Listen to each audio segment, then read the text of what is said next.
Uh, now I will request Dr. Ratnesh Chaudhary. He is a senior physiotherapist and yoga in charge and senior lecturer at IGIMS Patna to share his views. Dr. Ratnesh. Thank you, Ganendra, and good morning, everybody. Due to some network problem, I was out of the meeting for a few minutes. The topic is Atmanirbhar Bihar. So I will also speak in Hindi and English both. किताबी बातें बहुत ज्यादा होती हैं. मैं थोड़ा सा अपना परिचय भी दे दूं, जैसा कि केसरी जी ने बताया कि मैं सीनियर फिजियोथेरेपिस्ट और सीनियर लेक्चरर योग इंचार्ज इंदिरा गांधी आयुर्विज्ञान संस्थान पटना में. अभी मैं कोविड से पीड़ित था, लेकिन अभी रिकवर कर रहा हूं. उसके बावजूद मैंने आमंत्रण को स्वीकार किया. मेरा कुछ सोशल बैकग्राउंड भी है. बिहार में अन्ना हजारे आंदोलन मैंने शुरू किया था, इंडिया अगेंस्ट करप्शन मूवमेंट, और पूरे बिहार का इंचार्ज रहा था. आम आदमी पार्टी को मैंने बनाया. इसके अलावा बहुत सारे प्रतिदिन जो हम लोगों को ब्लड दिलवाते हैं, उनकी पुलिस की समस्याएं होती हैं, कोर्ट की समस्याएं होती है, from high court to supreme court to lower court, ये सब हम लोग प्रतिदिन करते हैं टीम बना करके. तो कहते हैं कि जो जमीन से, जो सड़क से लेके संसद तक की लड़ाई होती है, वो उसमें हम लोग कहीं ना कहीं इन्वॉल्व रहे हैं. इसलिए बिहार को आत्मनिर्भर कैसे बनाया जाए, प्रतिदिन हम लोग, चूंकि सोशल व्यक्ति हैं, डॉक्टर हैं, तो प्रतिदिन हजारों लोगों से मिलते हुए meet everyday thousands of people from different backgrounds. तो बिल्कुल मैं टू द पॉइंट पर आऊंगा. बहुत ज्यादा इस पर करने की जरूरत नहीं, कि जैसे कि बिहार का जो लैंड है, it's around 3% of India, and population around 9% population of India lives in Bihar. Every day the thousands of migrant laborers, they go to Chennai, to Punjab, to different parts of the country. तो आत्मनिर्भर कैसे, आपका mute हो गया रत्नेश जी. We have some labor problem. कहीं भी industry कर बैठती है तो सबसे पहले आपको सस्ते लेबर की जरूरत होती है, पहली बात. दूसरा, कच्चे माल की जरूरत होती है. You need some infrastructure there. तीसरी बात होती है, you need investment. The fourth point is the market. Bihar population is around more than 12 crore. तो यहाँ everything is here, but not the proper investment. क्यों होता है, इसके मैं कुछ छोटे बड़े उदाहरण आपको मैं दूंगा. जैसे मैंने शुरू किया था कि भाई बिहार में बिहार आत्मनिर्भर क्यों नहीं है. बहुत सी एक सिंपल बात है. It is due to law and order problem. I will give you some examples right now. As I said earlier, in Madhora, when we were child, we were taking very good sweets and toffees from the Madhora in Salem. More than 400 people and more than 10,000 farmers were involved in this Madhora. जो toffee की factory थी, उसमें 10,000 से ज्यादा किसान जो दूध लाते थे, वो कई बार मुजफ्फरपुर, बेतिया, चंपारण, छपरा, इन सब जगह से लोग लाते थे. लेकिन due to corruption and due to the local mishandling by the people, वो बंद हो गया. तो ये बहुत बड़ा उदाहरण है. इसके मैं बहुत ज्यादा तह पे नहीं जाऊंगा, क्योंकि हम लोग बहुत ही ग्राउंड पे काम करते हैं. ये बिल्कुल ही लॉ एंड ऑर्डर की प्रॉब्लम थी, जिसके कारण वहाँ यूनियनबाजी होने लगी. लेटर ऑन द मढ़ौरा का जो फैक्ट्री था वो बंद हो गया. दूसरा मैं उदाहरण देना चाहूंगा इन जो रियल एस्टेट का है. One people from Bihar, he was working very good in Pune. After 15 years, he realized that something should be done in Bihar. He came and started a project just near to the Gandhi Setu, Patna, that is called Lavisa. When he started, people around his land, they started extorting. उन्होंने बार-बार उनको extortion के लिए तंग किया और उनको कई केस मुकदमे फंसा दिए गए. लॉ एंड ऑर्डर स्थिति ऐसी हो गई कि वहां प्रतिदिन मारपीट होती थी. ये बिल्कुल ही ग्राउंड रियलिटी, और ये हर जगह बिहार में हो रही है. आत्मनिर्भर बिहार ऐसे नहीं बनेगा जब तक लॉ एंड ऑर्डर नहीं होगा. पुलिस की कोई मदद नहीं हुई. Finally he winded up. उसने उस प्रोजेक्ट को बना तो दिया, लेकिन उसने हाथ जोड़ लिया, कहा कि no, in future I will not come to Bihar. Then he again shifted to Pune. This is the second example. तीसरा एग्जांपल, अभी कई सज्जन बता रहे थे कि बिहार में एजुकेशन का इन्वेस्टमेंट होना चाहिए. बिल्कुल होना चाहिए. I started a project on a research paper ki how yoga and exercises are preventing the people on yoga from COVID. This project was passed by all the committees. Then he went to our IGMS committee, ethical committee. The people from the PMCH, Patna Medical College, वहाँ कई retired judges ही बैठे हुए थे उस ethical committee. मैं उदाहरण बता रहा हूँ कि education को कैसे why people are not coming in Bihar? क्यों बिहार में रिसर्च कम हो रहे हैं यार, या वैसे रिसर्च क्यों नहीं बिहार में हो रहे हैं जिससे आम आदमी को फायदा, अमेरिका में बैठे लोगों को फायदा हो, इंग्लैंड में बैठे लोगों को फायदा है? क्या हम मोबाइल यूज करते हैं तो क्या बिहार के लोगों को फायदा नहीं हो रहा? अमेरिका में हो रहा है, इंग्लैंड में भी हो रहा है, हर जगह हो रहा है। तो वहां जो सज्जन थी was a professor from the forensic medicine. What he told me, I rejected the falana proposal. I said, how many proposals you have accepted it? Why Bihar is not coming forward in research? How many researches are being done in PMCH? You are there? He was mum. कुछ नहीं बोल सके। हमने कहा कि this is the attitude why Bihar is not becoming आत्मनिर्भर। तो मैं छोटे कई उदाहरण दे सकता हूँ। मैंने 3 उदाहरण दिया आपको, मढ़ौरा का दिया, लवीसा प्रोजेक्ट का दिया, और इसके अलावा मैंने आपको एजुकेशन का, अभी भी वो पेंडिंग है। हम लोगों ने ICMR को लिखा है कि भाई हमारा प्रोजेक्ट किया जाए ताकि आत्मनिर्भर हो हम बिहार में। रिसर्च बढ़ेगा तो लोगों को नौकरियां मिलेंगी यहाँ, तभी तो यहाँ लोग और लोग आएंगे, हमारा बिहार आगे बढ़ेगा। It was my research paper which is pending for last more than 3 months.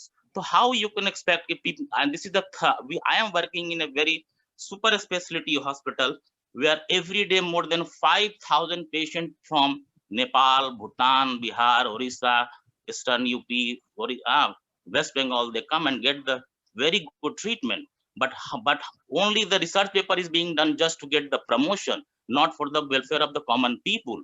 तो वैसे रिसर्च से हमें क्या फायदा है जब हम किसी आम आदमी को बहुत ज्यादा फायदा नहीं हो। अब आइए लॉ एंड ऑर्डर पे 2-3 मैं उदाहरण दूंगा।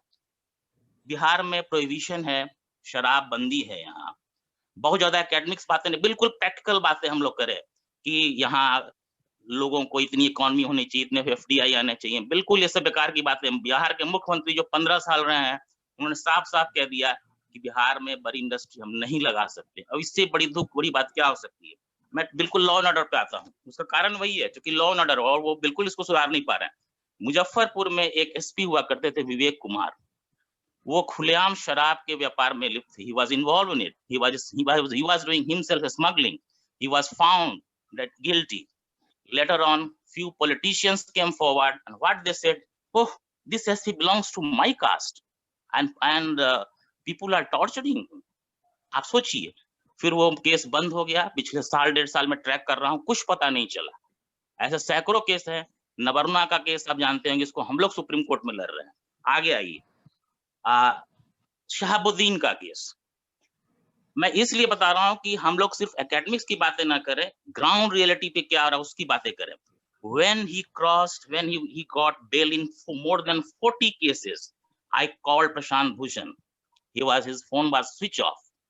I gave him the message कि प्लीज कम। उन्होंने बहुत पहले मुझे कहा था कि जब सुप्रीम कोर्ट में आएगा मैटर हम लोग आगे बढ़ेंगे। लॉ एंड ऑर्डर की बात कर रहा हूँ क्योंकि आत्मनिर्भर बिहार का सीधा संबंध इसी से है। उन्होंने 9:39 मुझे SMS किया, come along with all the papers. मैंने खुद सारे पेपर्स इकट्ठे किए। बिहार सरकार के कई लोग हैं, उनसे मैंने बात की, जिसमें कई अभी मंत्री भी हैं, MLAs भी हैं, और उन लोगों ने हाथ खड़े कर दिए कि सर हम लोग कुछ नहीं कर सकते। I talk to one editor of a newspaper, he give me all the records. मैंने चंदा बाबू से बात किया। हम लोगों ने सुप्रीम कोर्ट में फाइल किया 13 अक्टूबर 2016 को। 15 अक्टूबर को सुप्रीम कोर्ट में फाइल हुआ दीपक मिश्रा की बेंच में, और उन्हें जेल हुई और आजीवन कारावास हुई। We do the practical works. और अगर वो छूटते तो बिहार में आज जो भी इंडस्ट्री थोड़ी बहुत चल रही है वो सारी बंद हो जाती। कहाँ है politicians? What they are doing? तो यही कारण था कि बिहार के मुख्यमंत्री ने कुछ दिनों पहले बड़े स्पष्ट रूप से कहा कि बिहार में बड़े उद्योग नहीं लग सकते। बहुत ही सीधा कारण है, क्योंकि वो लॉ एंड ऑर्डर सिचुएशन को बिल्कुल ही नहीं संभाल पा रहे हैं। आगे आइए, बिहार में हीरे का कारखाना लगाया गया, हीरे तराशने का, दीघा में। बस लाल फीताशाही में वो बंद हो गया। क्यों बंद हुआ एक बहुत बड़ी कहानी है, लेकिन मोटा मोटी यही जानिए कि सूरत के लोगों ने यहाँ खोला था और वो बंद हो गया बिहार में, जबकि वहां करीब 500 लोगों को रोजगार मिला था। तो ये टोटली लाल फीताशाही से खत्म हो गया। आगे आइए, किसानों के लिए बहुत सारे लोग बोल रहे हैं कि हमारे यहाँ एग्रीकल्चर बेस्ड इंडस्ट्री होनी चाहिए। बहुत अच्छी बात है सर, इट मस्ट बी। क्या आपको पता है कि 1960 में एक किसान की जो आमदनी थी उससे वो कितना सोना खरीद सकता था? 1960 से और 2020 के बीच में their income increase only by 18 to 20 times, केवल 18 से 20 गुना ही बढ़ी है।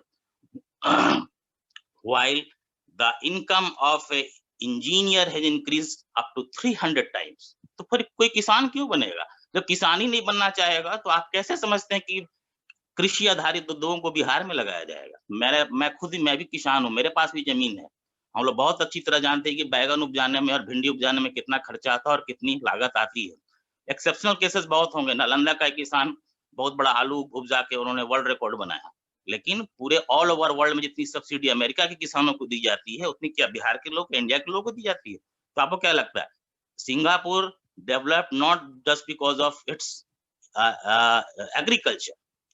वो या जो भी कंट्रीज है वो सिर्फ एग्रीकल्चर बेस पर नहीं बढ़ी है, वो आईसीई है, आईसीई के कारण बढ़ी है ना? इंटरनेट कम्युनिकेशन इंजीनियरिंग, सिंगापुर हो या बहुत सारे कंट्रीज हैं, आप अमेरिका देख लीजिए, इंग्लैंड को देख लीजिए। तो बिहार को आप सिर्फ एग्रीकल्चर बेस्ड पर जो बातें कर रहे नहीं कर सकते। भाई जिस किसान की आमदनी पिछले करीब 40-50 सालों में बिल्कुल ही 18-20 गुना बढ़ी है और एक शिक्षक का जो वेतन है वो 150 से 200 गुना हुआ है, तो फिर वो शिक्षक क्यों नहीं बनेगा? वो इंजीनियर क्यों नहीं बनेगा? बनिस्पत किसान बनेगा। आज जो किसान है ज्यादातर वो बिल्कुल ही एक इस स्थिति में कहें कि वो इस हाल में है कि उनको कोई उपाय नहीं है, इसलिए वो किसान बने। तो आप बिहार को के जो लगभग 80-90% पॉपुलेशन जो है वो it is depend on agriculture, आप इस आधार पर चाहते हैं कि आप यहाँ लीची के उद्योग लगा लें, यहाँ पर आप फूड प्रोसेसिंग के उद्योग लगा लें। No, that is totally impossible. नहीं हो सकता, क्योंकि यहाँ पर आप पूरी वर्ल्ड की इकोनॉमी को देखिए, वहां पर एक कल्चर बेस्ड इकोनॉमी कहीं नहीं बढ़ी है, चाहे वो इंग्लैंड, अमेरिका, सिंगापुर जो भी हो। तो इस तरह नहीं कर सकते। ये सारे ऐसे उदाहरण हैं जो ये बताते हैं कि हमें जो है बिहार में फिर करना क्या चाहिए, how we can proceed further. क्या बिहार में 13 करोड़ लोग हैं, क्या वो कूलर का यूज नहीं करते, पंखे का यूज करते हैं? कितनी कंपनियां हैं जो बिहार में स्टैब्लिश्ड हैं? So we must concentrate on these things कि हमारे जो लोकल लोग हैं दे शुड कम फॉरवर्ड, जो बाहर में लोग हैं वो यहाँ आए। और क्यों वो वापी में बनेगा और क्यों अहमदाबाद में बनेगा और क्यों मुंबई में बनेगा? पंखे जो होते हैं हर घर में है, एलईडी बल्ब है, कितने बिहार में प्रोडक्शन होते हैं। तो आप एग्रीकल्चर की बात को केवल भूल जाइए, प्रैक्टिकल पर आइए। प्रैक्टिकल ये है कि आप अभी दुर्गा पूजा से नवरात्रा का दूसरा दिन है, शायद दुर्गा पूजा सार्वजनिक से नहीं हो रही है, लेकिन दुर्गा पूजा में शमियाना बनता है, मुकुट बनता है माता का। मुकुट क्या बिहार में बनता है? नहीं बनता है।